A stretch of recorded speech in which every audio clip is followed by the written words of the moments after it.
Hey, CityCast Las Vegas, it's Michael Ziviak. While CityCast Las Vegas works hard every day to connect you with the stories that matter most, I'm working in the background making sure that our listeners are connecting with the best that Las Vegas has to offer. So what does that look like? It means meeting with the people who make Las Vegas what it is. The business owners, the stakeholders, the decision makers, the Las Vegas residents who put together those food festivals you enjoy, the concerts you attend, the exhibits you can't miss, and who make those candles your mom can't stop talking about. If this sounds like you, let me help you get your message out to the city's best audience with an ad right here on the CityCast Las Vegas podcast and on our sister daily newsletter, Hey Las Vegas. Shoot me an email at ads@citycast.fm and let's connect.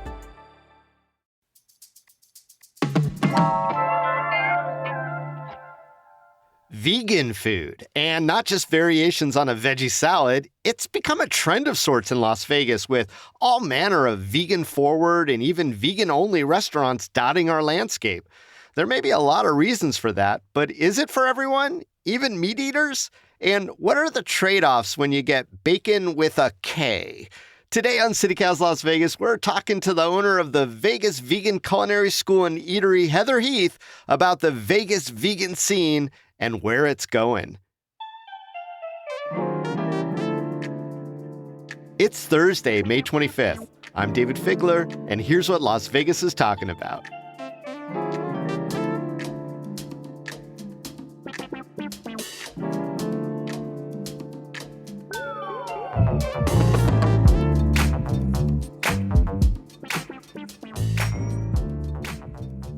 Heather Heath, welcome to CityCast Las Vegas.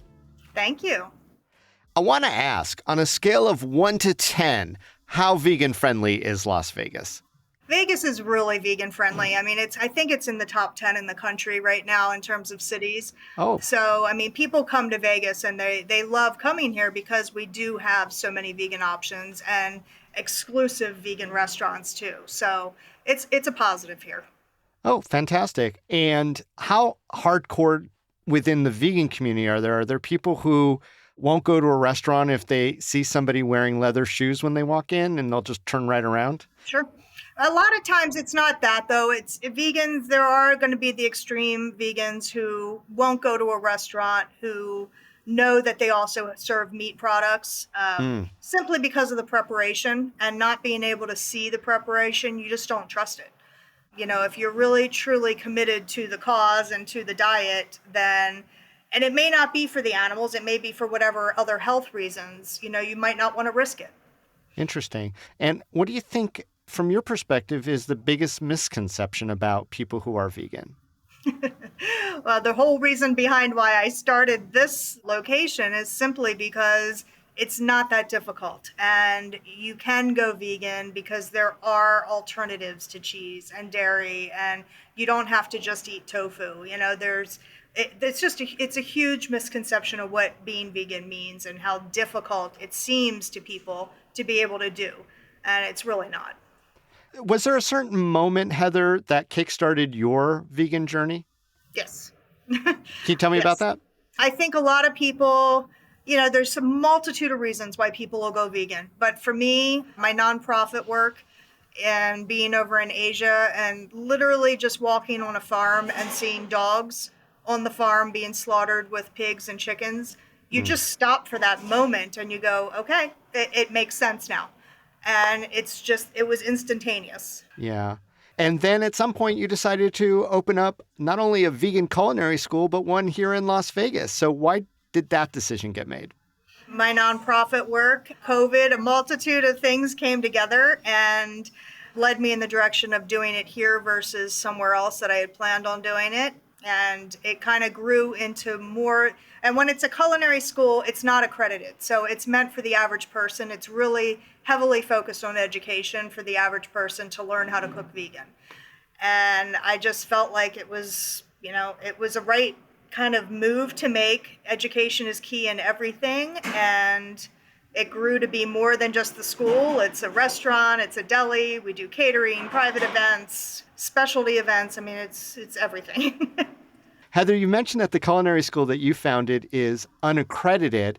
Maybe go in a little bit deeper. Why that is important to you?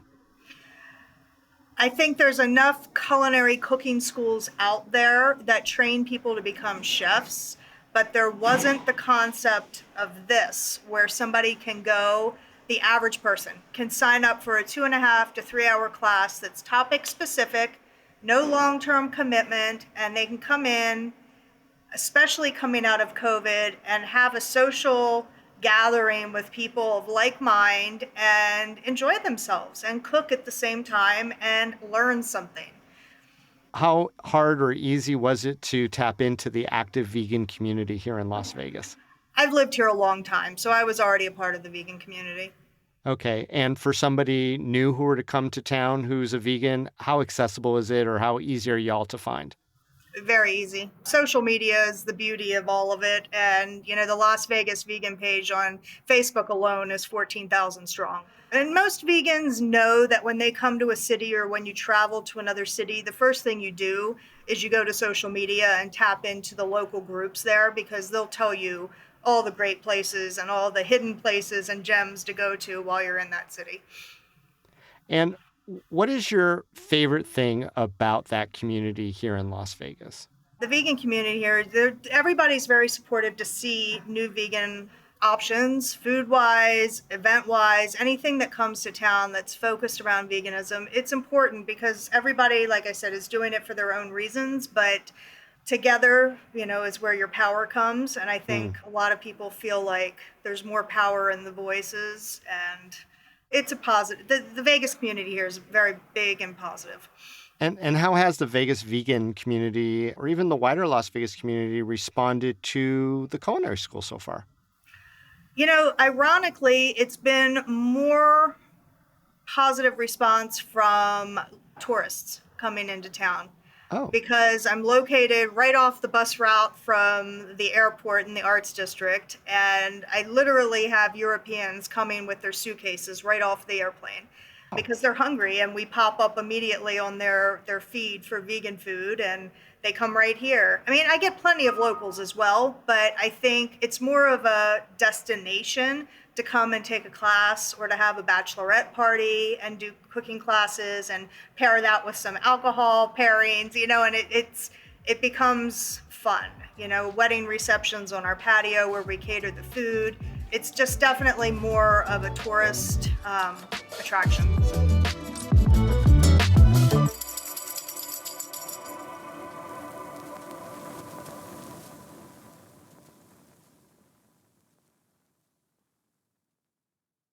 Walk me through one of the more popular classes. If I were to sign up for that, what would I expect?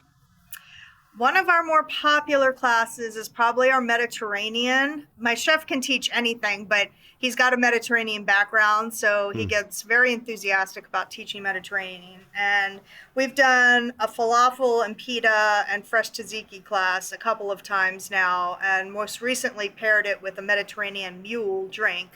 And it went over really well. You're making tzatziki, which is typically made with sour cream. So you're veganizing that. You're making pita bread from scratch. And everybody, tends to think, oh my God, pita bread, it's got the pocket. It's got to be so difficult. And, you're shown how easy it can be. And then falafel, we bake it instead of frying it. So it's a healthier alternative and it still comes out amazing. So it's a pretty popular one. I'm not a vegan, but, I could be interested in, we do eat vegan dishes here in my home and I would eat them out. Would I be welcome at the cooking classes, even though I don't really buy into the full, I'd say, philosophy and practice of veganism? Of course. I think more than half of the people who come to us aren't vegan. The classes are filled, whether it's a wife dragging her husband along who isn't vegan, or if it's just people come into town and they're like, hey, let's go take a vegan cooking class and see what this is all about. But yeah, at least 50% of the people who take classes are not vegan. And anybody who walks through this door is welcome. I am not the vegan who's going to have videos playing and trying to convince you, going vegan is what you have to do. It's your journey, not mine. Good to know. No. But I'm not surprised that you do have a lot of people because I think that Well, let's just put it this way. Friends are kind of dragging me to options that aren't the old school options. I'll get asked if I want to go to a plant-based restaurant like Tacotarian. I'm wondering, from your perspective, do you think it has become a trend? Yes. I think that's one of the positives that came from COVID, was the movement towards veganism. I think there was so much surrounding the reasoning behind why COVID happened and wet markets and things like that in Asia that really brought eating vegetables and a cleaner diet to the forefront. And it's not going to change. I mean, the generation that's coming forward are the ones that are carrying it forward. So many of the 18 to 25-year-olds that come in here are vegan. It's the community now. So it's only going to continue. It's not going to go away. In addition to your eatery and deli at the Vegan Culinary School, what do you think are the other full vegan options in Las Vegas that people should be checking out? The trendy places. I think the first one that comes to everybody's mind is going to be Chef Kenny's. He's just known in town. Tacotarian is going to be the next that comes to mind. Daikon, Veggie Nation. They're the top four that immediately pop into my head, and they're full vegan options for people. There's also Blackout Dining in the Dark, which is an amazing place to go for an experience on a date night, and that's 100% vegan as well. Now, some of these places, and I mentioned before Tacotarian, call themselves plant-based. Why do you think they use that specific language as opposed to vegan?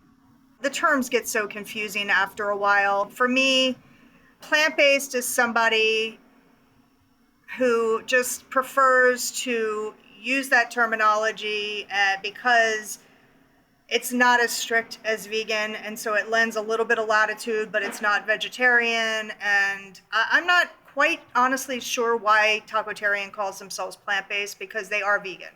It is all very interesting to me, and I think that a lot of it probably has to do with the conception, or as we talked about, the misconceptions of some of the food offerings.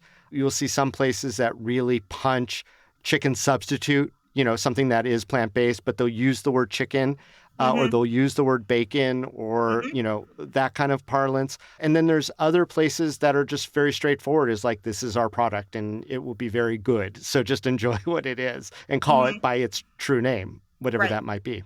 Do you find that people feel more comfortable if you're calling something a chicken substitute as opposed to whatever product that you're using as your protein in a particular dish?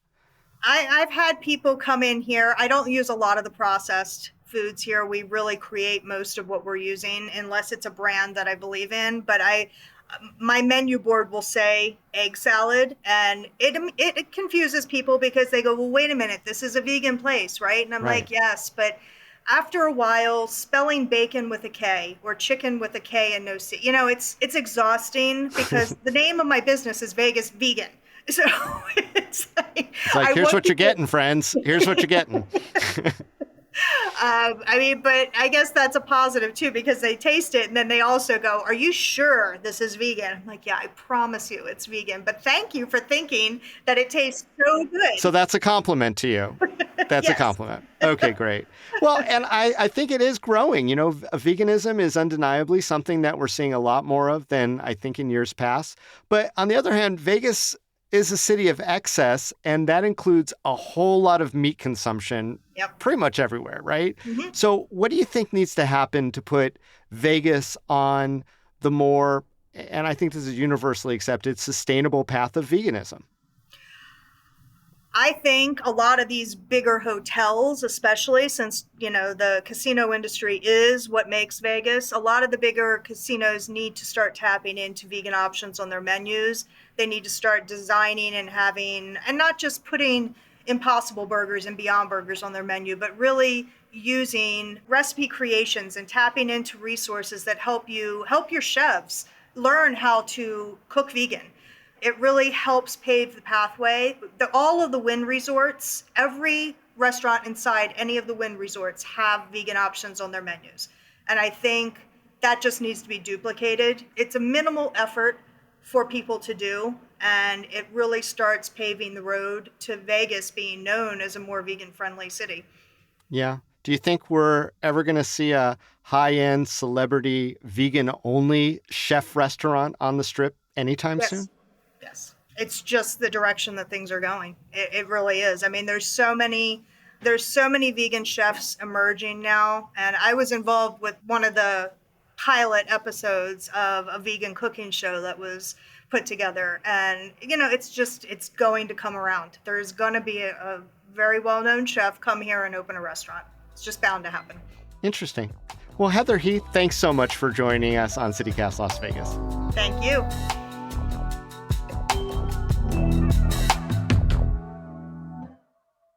And now for a bite of news.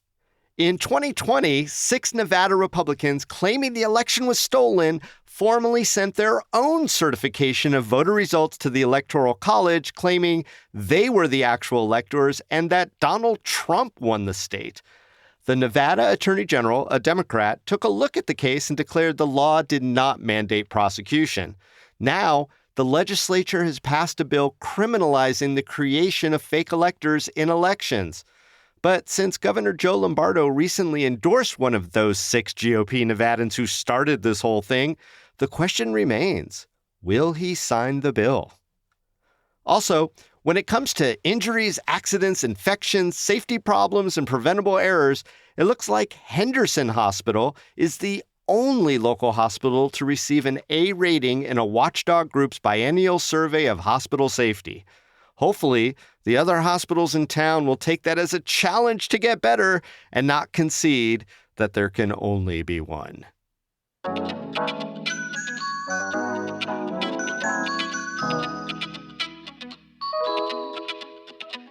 That's all for today here on CityCast Las Vegas.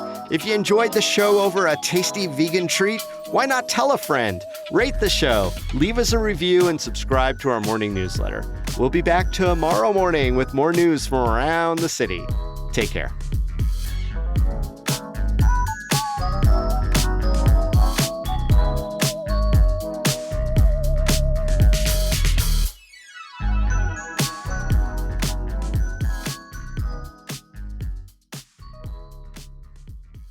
Heather, I got one bonus question for you. Okay. Las Vegans and vegans share a spelling but a different pronunciation. Does it ever trip you out that you are dealing with Las Vegans, but you read it as being vegans?